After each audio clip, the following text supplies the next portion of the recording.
E aí galera, tudo bem? Eu sou o professor Fábio, professor de Geografia, e na nossa aula de hoje a gente vai falar de um assunto muito importante que é a economia dos Estados Unidos. Como é um assunto muito extenso, a gente vai fechar um contexto específico para tratar com mais detalhes. E esse contexto é o contexto pós-crise de 29 e o contexto pós-Segunda Guerra Mundial. A partir do fim da Primeira Guerra Mundial, a economia dos Estados Unidos cresce muito.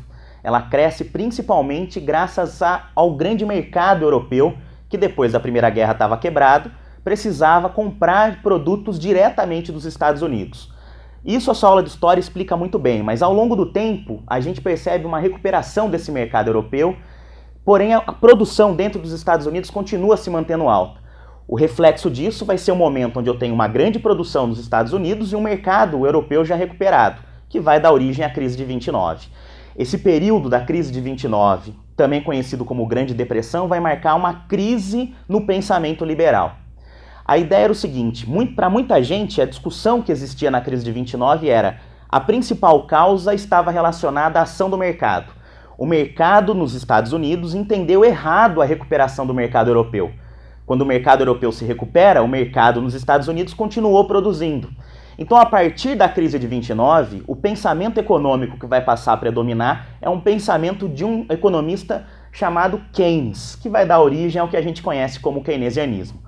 O keynesianismo vai ser uma proposta que chega nos Estados Unidos para resolver os problemas da Grande Depressão. E ele é baseado em duas características, basicamente. A ideia da crítica ao liberalismo. Se você pensar, o liberalismo pregava que o mercado deveria ser livre. Mas os críticos da época falavam que é justamente o livre mercado que criou a crise de 29.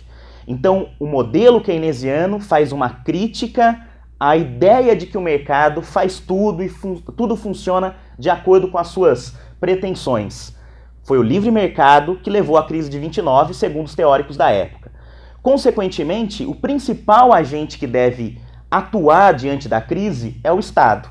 Então o keynesianismo é baseado nessa crítica ao liberalismo e ele faz um elogio ao Estado no mercado. O Estado deve ser um agente atuante na economia.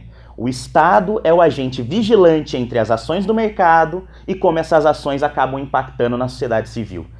Esse é um modelo keynesiano que surge a partir da crise de 29 para tentar diminuir os impactos da Grande Depressão e que dos Estados Unidos vai ganhar voz aí em outros países do mundo. É muito forte na Europa no momento entre guerras e pós-Segunda Guerra.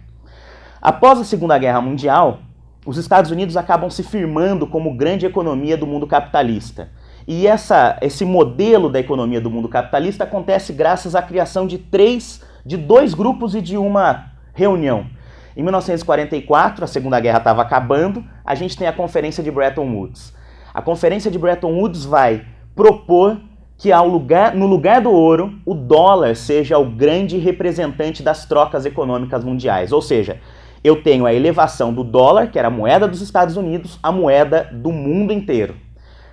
Junto com a Conferência de Bretton Woods vai ser criado um organismo chamado Banco Mundial, que na época e até os dias de hoje tem praticamente a mesma função, que é financiar projetos de desenvolvimento em países pobres. Durante a Guerra Fria, vamos trocar essa ideia de países pobres por países pobres do mundo capitalista.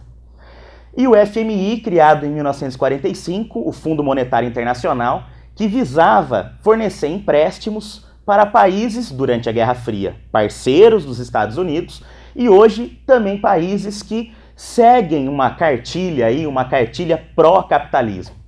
A ideia é o seguinte: tanto a conferência quanto essas duas instituições surgiram para manter o capitalismo e evitar uma nova crise mundial. A ideia era ter organismos que difundissem o capitalismo através de empréstimos e financiamentos para garantir que o sistema nunca mais passasse por uma crise como a crise do período da Grande Depressão.